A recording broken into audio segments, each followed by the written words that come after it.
अस्सलाम वालेकुम। आप देख रहे हैं पीए न्यूज एचडी और मैं हूं आपके होस्ट सादिया बतूल। शामिल करते हैं आज की अहम खबरें। गुजरांवाला खबर शामिल करते हैं। मेहर सगीर से गुजरांवाला की मारूफ शख्सियत चौधरी इब्रार हुसैन ने अपने एक बयान में कहा कि पाक अफवाज के शेर दिल जवानों ने बुज़दिल दुश्मन भारत की ताज़ा जारियत का बनियानुल मरसूस से दंदान शिकन जवाब देके हिंदू बनिए के दांत खट्टे कर दिए। मोदी वो अजदहा है जो डसने से बाज नहीं आएगा।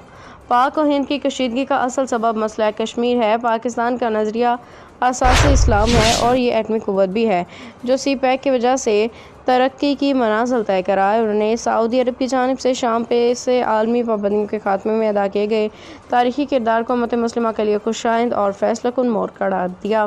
कहा कि ये फैसला न सिर्फ शाम के अवाम के लिए मुआशी खुशहाली सिफारती बहाली का दरवाज़ा खोलेगा बल्कि पूरे खत्े में अमन इस्तेहकाम की तरक्की की नई राहें हमवार करेगा।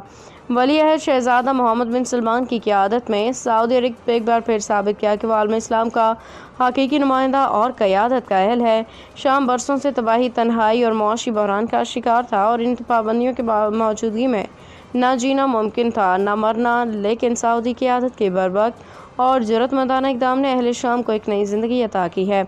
चौधरी इमरान ने अमरीकी सदर डोनाल्ड ट्रंप के इस एतराक़ का भी हवाला किया कि शाम पर से पाबंदियाँ सऊदी वली अहद मोहम्मद बिन सलमान के मुतालबे पर ख़त्म की गईं। इस फैसले पर मुस्लिम उम्मत के लिए सऊदी अरब की बेलौस खिदमात का तसलसल करार दिया है। न्यूज स्टूडियो से अब तक के लिए इतना ही। मज़ीद खबरों और अपडेट्स के लिए देखते रहिए पीए न्यूज एचडी।